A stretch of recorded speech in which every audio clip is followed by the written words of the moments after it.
She just wanted to go home and make dinner for her kids. But one wrong step, one prejudiced stare, and one officer known for abusing power turned her evening into a nightmare. No evidence, no explanation.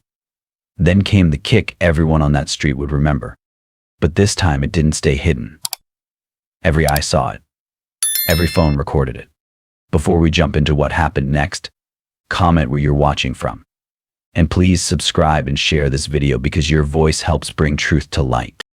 The sun had dipped below the horizon, casting long shadows across the bustling streets of a lively urban neighborhood. It was the kind of place where life never seemed to slow down. Cars honked, street lights flickered on, and people hurried along sidewalks with their own worries and plans. Among them was Naomi Harold, a hard-working single mother who always put others before herself. She worked long hours at the local hospital as a nurse, caring for patients day and night. But tonight, her only focus was getting home to her 2 kids. Naomi clutched a bag of groceries tightly in one hand, while balancing her phone in the other, checking messages from her son about his school project. Her mind was racing with thoughts about dinner, laundry, and everything else waiting for her back at her small apartment. As she crossed the street, lost in her thoughts, something unexpected happened. A slight bump against a parked police cruiser caught her attention. The sound was faint, almost unnoticeable, but it made her stop dead in her tracks. She looked down at the car and saw a tiny scratch near the rear bumper. Her heart sank. "Oh no," she muttered under her breath, immediately feeling guilty even though she knew it wasn't entirely her fault. The uneven pavement had caused her to misstep slightly, leading to the accident. Still, Naomi didn't hesitate. She glanced around, hoping no one would think she was trying to run away, then walked over to inspect the damage more closely.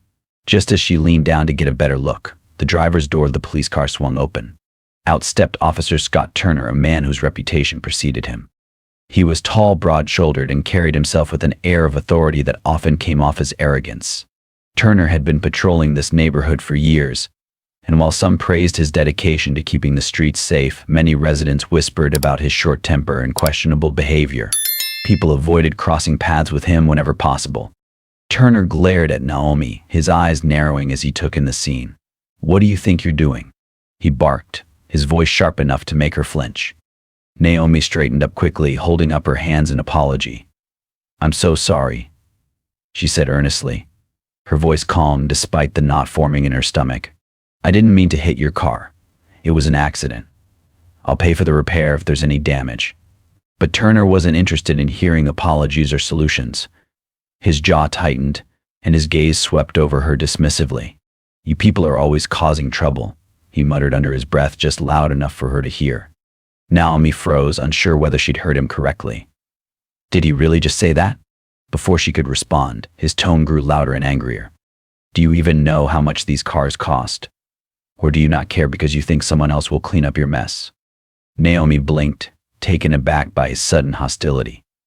She hadn't expected kindness, but this level of aggression felt completely unwarranted.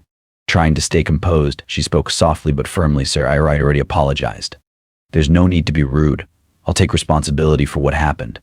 Her words only seemed to fuel his anger. Turner stepped closer, invading her personal space. His towering frame loomed over her, making her feel small and vulnerable. For a moment, Naomi wondered if anyone nearby would step in to help if things got worse, but the street was eerily quiet, save for the distant hum of traffic. Little did she know this encounter was about to take a turn that neither of them could have anticipated. Naomi's heart raced as she stood there, her mind scrambling to figure out how to defuse the situation. She could feel the weight of Turner glare pressing down on her, and the grocery bag in her hand suddenly felt heavier than before. Her instincts told her to stay calm, but every fiber of her being was screaming that something wasn't right. This wasn't just about a scratch on a car anymore. It had escalated into something far more personal and dangerous. "I'm telling you, I'll pay for it," Naomi repeated, her voice steady despite the fear bubbling inside. Inside her, Naomi whispered, "I don't want any trouble." She took a small step back, hoping to create some distance between herself and the officer. But Turner didn't budge. Instead, he leaned in closer, his face twisted with anger. "You think this is about money?" he snapped, his tone dripping with sarcasm. "People like you never take responsibility unless they're forced to. You probably don't even have a job, do you? The comment stung not because it was true, but because it was so wildly off base. Naomi worked tirelessly to provide for her family, often sacrificing her own needs to make ends meet. The accusation felt like a slap in the face. For a moment she considered walking away, just leaving the groceries on the ground and heading home. But then she remembered her kids. They deserved better than a mother who ran from conflict without standing up for herself. Taking a deep breath, she squared her shoulders and looked him in the eye. "Sir, I'm a nurse at St. Mary's Hospital," she said firmly, her voice rising slightly. "I work 12-hour shifts taking care of people who are sick or hurt. I don't deserve to be spoken to like this."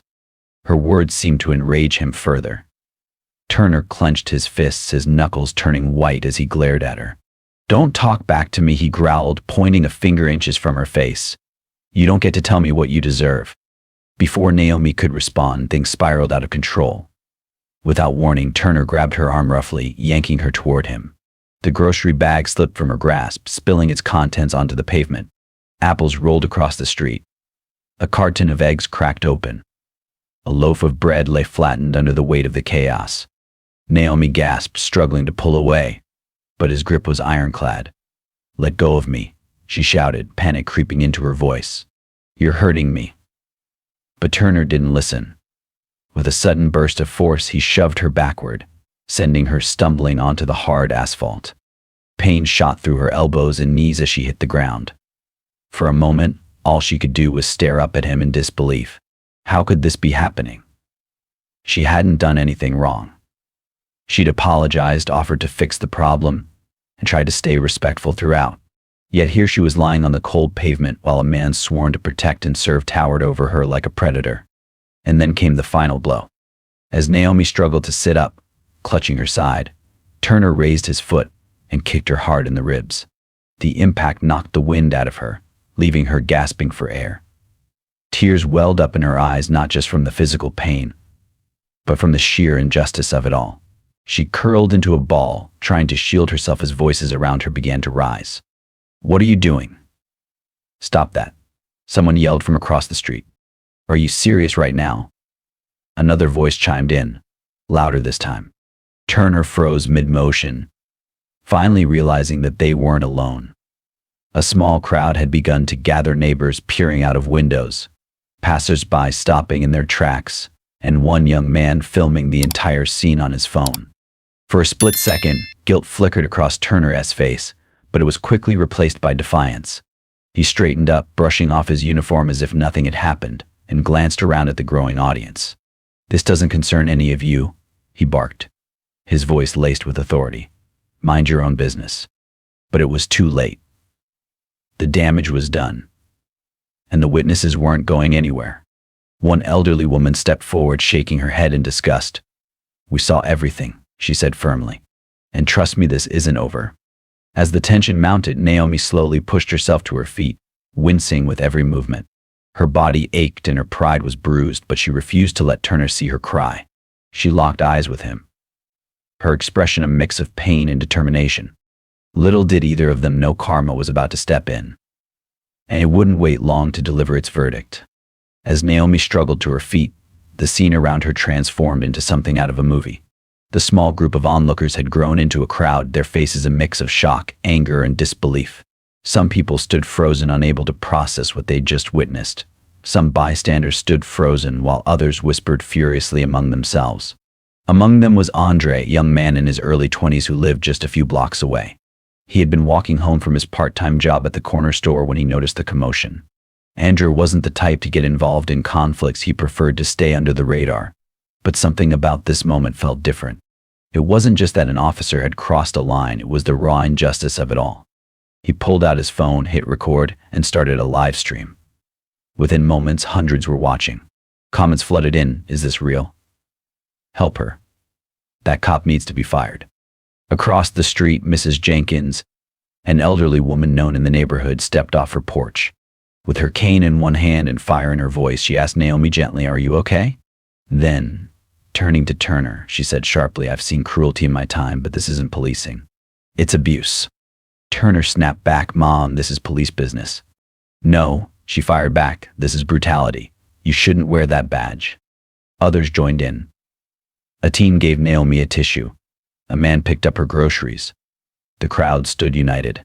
Turner, seeing the shift, tried to bark orders, but no one listened. Then, a screech of tires cut through the tension. A delivery truck, distracted by GPS, crashed straight into Turner's patrol car. The impact echoed like thunder. Metal twisted, glass shattered, and the car alarm screamed into the night. Turner barely dodged the crash. His car was totaled. The crowd stared in shock. Then someone whispered, "Karma." Naomi, leaning on Mrs. Jenkins, felt a wave of bittersweet irony. Moments ago she was on the ground. Now, the universe had answered in its own way. But this story wasn't over and consequences were just beginning. Turner had a small cut on his arm that bled slightly, but he was otherwise unharmed. Still, the close call left him visibly shaken. His earlier bravado had vanished, replaced by confusion and panic. "What the?" he muttered, staring at the wrecked patrol car. The delivery truck driver, a stressed man in his 30s, jumped out, shaking. "I'm so sorry. I didn't see it. I was checking my GPS. I didn't mean to." The crowd murmured, some in disbelief, others exchanging looks. Andre kept recording, his live stream now capturing not just the crash, but the crowd's reactions. Comments flooded in. "Karma came quick tonight. The universe doesn't like bullies." Naomi, still aching, leaned against Mrs. Jenkins. She didn't enjoy anyone's misfortune, but the irony was impossible to ignore. Just moments ago, Turner had abused his power. Now, his police car, his symbol of control, was crushed metal. It felt poetic. As the shock wore off, Turner paced in frustration, cursing. His hands shook as he grabbed his radio. "Dispatch, this is Unit 24. I need assistance at Lincoln and 5th. Vehicle crash and a civilian issue. Send backup ASAP." More neighbors arrived, drawn by the noise. Some brought chairs. Others stood in groups, sharing what they saw. Despite the tension, there was unity, a shared need for justice. Mrs. Jenkins gently touched Naomi's shoulder. "You okay, sweetheart?" Naomi nodded. "I'll be fine, I just don't know what happens next." Andre approached, still recording. "Ma'am, would it be okay if I posted this online? People need to see what really happened." Naomi hesitated. But then she remembered how helpless she felt when Turner attacked her and how the crowd had defended her. She nodded. "Go ahead. Let them see the truth." Andrew kept filming as Turner froze, his eyes locked on the wrecked patrol car. Panic hit him. The dash cam was inside. It had likely captured everything, from Naomi's respectful apology to the moment he kicked her. With the car totaled, the footage would soon be in someone else's hands. For the first time, he looked truly afraid. Backup arrived. Flashing lights lit up the scene. Officers rushed out, assessing the crash, the crowd, and Naomi, who sat on the curb beside Mrs. Jenkins. Turner quickly approached Lieutenant Harold, trying to spin the story. "She got aggressive," he claimed. "I was just doing my job." But Harold didn't buy it. He glanced at Naomi, then back at Turner. "We'll hear both sides," he said, "and we'll review the dash cam footage. Standard procedure." Turner paled. Meanwhile, Andre's livestream showed everything: the wrecked car, Turner sweating, and the community demanding justice. Viewers flooded the chat. "Hold him accountable. She did nothing wrong." People shouted at officers. "We saw it all. That cop attacked her." Harold raised a hand to calm the crowd. "Let us do our job," he said, serious but respectful. Paramedics helped Naomi. Her body ached, but her voice stayed strong. Mrs. Jenkins urged her to speak up. When Harold approached, Naomi explained everything: the accidental bump, her apology, the officer's aggression, and the violent assault. She didn't cry. She didn't look away. She told the truth. And Harold, notebook in hand, nodded. "Thank you," he said. "This will be handled." Though Lieutenant Harold's words sounded reassuring, Naomi remained skeptical. She'd heard promises before. Still, something about his calm demeanor gave her a bit of hope. Nearby, another officer retrieved the dash cam footage from Turner's wrecked cruiser. Turner, visibly nervous, kept insisting it was all a misunderstanding, but no one believed him. Not the officers, not the crowd, and definitely not the thousands watching Andre's viral livestream. When Harold reviewed the footage, his face turned serious. He looked at Turner and said, "You're coming with me." Turner tried to object, but Harold shut it down. As Turner walked to the patrol car in silence, the crowd murmured, some booed, others just stared. One older man muttered, "That's what happens when you abuse your power." With Turner gone, attention returned to Naomi. She sat quietly on the curb, wrapped in a blanket. Mrs. Jenkins gently comforted her. "You stood your ground," she whispered. "Now the world knows." Andre later uploaded the dash cam footage online. It showed everything: the minor bump, Naomi's apology, Turner's aggression, and the violent kick. Outrage exploded across the internet. Hashtags like "Justice for Naomi" and "Accountability and Now" began trending nationwide. The public outcry forced local authorities to act. Internal Affairs launched an investigation, uncovering years of past complaints against Turner: excessive force, racial profiling, verbal abuse. Most had gone ignored. But not this time. Naomi, now a symbol of resilience, was supported by her community. Her hospital co-workers raised money to help with legal and medical costs. Activists invited her to speak. Though she hadn't asked for attention, she knew this was a chance to create change. Weeks later, Turner was officially charged with assault and misconduct. On the day of the trial, the courtroom was full. News cameras lined the back. Naomi sat beside her attorney, Ms. Daniels, ready to confront the man who had tried to break her. When Turner walked in, escorted by officers, he looked nothing like the man who once abused his badge. The arrogance was gone, replaced by fear and defeat, and this was only the beginning. With slumped shoulders and a grim expression, Turner entered the courtroom. His confident lawyer looked uneasy.